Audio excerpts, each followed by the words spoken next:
sitting dead last in the entire NFL with a pathetic $243,078 in available cap space, while staring down a massive, season-wrecking hole on the blind side. You can't put Caleb Williams behind the giant question mark when your wallet is completely empty. We are one bad hit away from watching this entire 2026 campaign burn to the ground. This isn't about feelings. It's about a Super Bowl window slamming shut because the front office left a gaping wound at left tackle. The math is ugly, and the risk to our franchise's primary investment is absolute. We're breaking down the $87.5 million monster demanding a way out of New York and that explosive contract mutiny turning Miami into a ghost town. But stay with me until the finish, because Ben Johnson just bypassed the entire front office to personally call a 140-star Iron Man, a phone call that completely alters the geometry of our offensive line and exposes a brutal, toxic betrayal from a 2016 first-round blindside anchor we thought was a lock. If you're tired of watching polls play checkers with our roster while the division plays chess, hit the like button. Let's get into the technical breakdown. The Bears walked into this offseason with a massive, glaring hole right in the guts of the defensive line. And here we are, sitting around waiting, and General Manager Ryan Poles hasn't done a damn thing to fix it yet. Time to face the ugly truth from 2025. We gave up the 6th most rushing yards per game. The 6th most. Plus, the pass rush juice from the inside was practically zero. Gervon Dexter was literally the only guy at that spot to get more than 1.5 sacks all year. You don't win rings getting bullied in the trenches. Dexter is a beast, but he's being devalued by double teams on every snap. He needs a running mate, and he needs it yesterday. Then Monday hit and the entire landscape flipped. ESPN's Adam Schefter dropped a bomb reporting that Dexter Lawrence officially demanded a trade out of New York, catching first-year head coach John Harbaugh completely off guard. The Giants couldn't get it done. The reason? Years of back-and-forth garbage totally failing to iron out a new deal. That's what happens when a front office loses its grip. You alienate your blue-chip talent. New York's cap hell is about to be our golden ticket. When a guy like Lawrence wants out, you don't talk, you pick up the phone. Right when that news broke, everyone started crunching the numbers on a trade scenario. We're talking about a guy who hasn't just been an elite run stuffer in the past. He's got a 7.5 sack season and a 9 sack season on his resume. Mo Moten over at Bleacher Report pitched this package. Chicago ships 2 2026 picks to New York, a 2nd rounder and a 4th rounder. Moten straight up said between Lawrence and Dexter, the Bears would have over 650 pounds of manpower on the interior of their defensive front. Chicago's run defense could jump from 27th in yards allowed to one of the toughest, most stout units in the league. Over 650 pounds of pure violence in the trenches. I like the ROI on that. A 2nd and a 4th? I'd ship those picks to the airport tonight. That's a steal for a proven game wrecker. SNY's Connor Hughes is hearing whispers around the league that a 2nd rounder and a 5th rounder might actually get it done.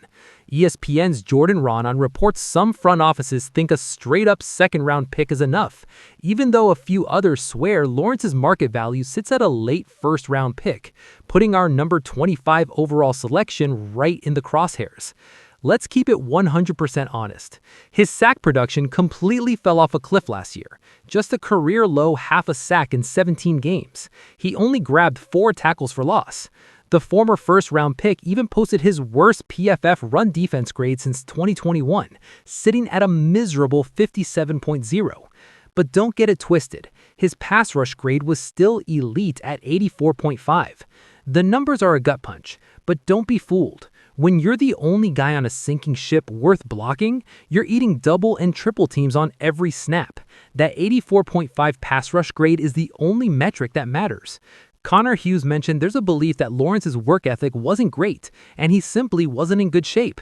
On top of that, the Giants are an absolute dysfunctional mess right now, despite John Harbaugh trying to clean house.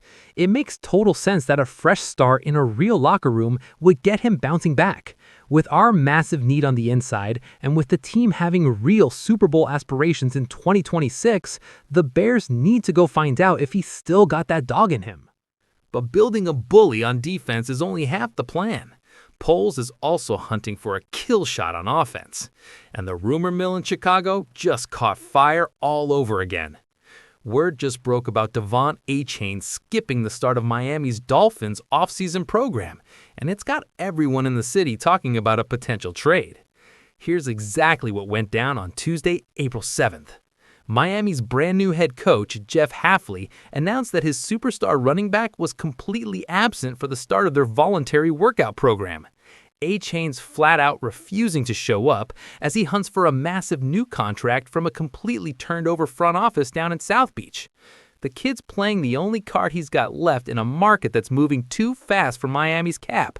Hafley's got a full-blown contract mutiny on his hands.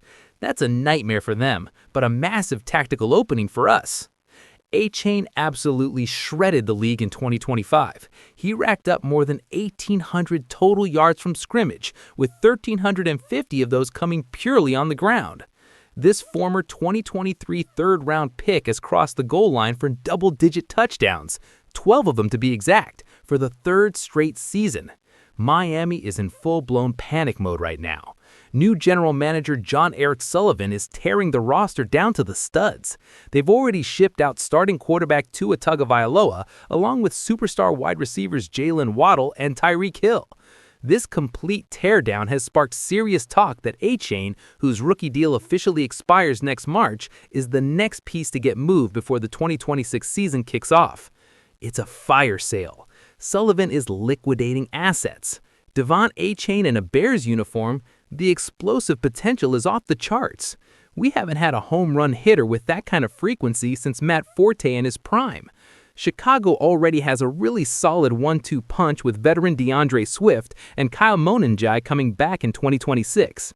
Swift ran for 1,087 yards and punched in 9 touchdowns during his first year in Chicago. But nobody knows if the Bears actually plan to re-sign him when his contract runs out after next season. Here's the play. The Bears could flip Swift in a package to make a hard push for Achane. Check the numbers. Achane has racked up more total scrimmage yards in 2 of his first 3 seasons than Swift has managed in any of his 6 years in the league. He's also sitting just 12 career touchdowns behind Swift, and he's done it in exactly half the time. Numbers don't lie. Achane is younger, faster, and delivers more damage per touch. If you're gonna sign a running back to a major deal, you give it to the guy breaking the scoreboard. You can't ignore the coaching connection here. Chicago replaced Eric Bieniemy with former Miami Dolphins running backs coach Eric Studesville. Studesville is the exact same guy who coached Achane during his first 3 years in Miami. But let's pump the brakes and check the math. Over the cap shows the Bears are sitting on literally just $243,078 in cap space for 2026. We are in cap hell. But here's the escape hatch. If Chicago ships Swift down to Miami as part of the trade, they instantly clear out about $7.47 million, fixing the problem on the spot. $243,000 is pocket change. It won't even cover the athletic tape. But offloading Swift's cap hit is the perfect way to clear the deck and make the numbers work. SpotTrack projects Achane will pull in north of $12 million per season on his next deal. If Poles structures the contract right, the Bears could pay that price and still walk away with a smaller cap hit for this year than what they currently carry with Swift. The asking price from Miami is a potential problem. The Bears aren't trading their number 25 overall pick for a running back. But Chicago is holding multiple second-round picks in 2026. They could easily package one of those seconds with Swift to make the Dolphins bite. But here's the ugly truth. Adding a cheat code to the backfield means absolutely nothing if Caleb Williams is getting crushed in the pocket. That's exactly why our new head coach is putting Chicago right in the driver's seat to land one of the heaviest hitters left on the open market. If there's one thing we've learned about Ben Johnson since he took the headset, it's that he has absolutely zero fear of poaching his old guys right out of Detroit. He already proved it this offseason when he handed a new contract to wide receiver Khalif Raymond. Justin Rogers over at the Detroit Football Network just dropped a massive report saying Johnson picked up the phone and personally called his old anchor Taylor Decker. During an interview, the veteran tackle flat out told Rogers he hadn't heard a single peep from the Lions, making Johnson's phone call a stark contrast to the absolute ghosting he was getting from Detroit. Taylor Decker. When a guy spills his guts to the media about being ignored, he's done with that franchise. That bridge isn't just burned, it's ash. Check his resume. His only Pro Bowl selection of his entire career happened back in 2024. Guess who his offensive coordinator was? Ben Johnson. The veteran has lined up for 140 career starts, completely holding down the blind side at left tackle. We've got a bleeding wound at left tackle right now. Our presumed starter, Ozzie Trapelo, is already expected to miss a huge chunk of this 2026 season because of a brutal ruptured patellar tendon he suffered in the wildcard game against the Packers.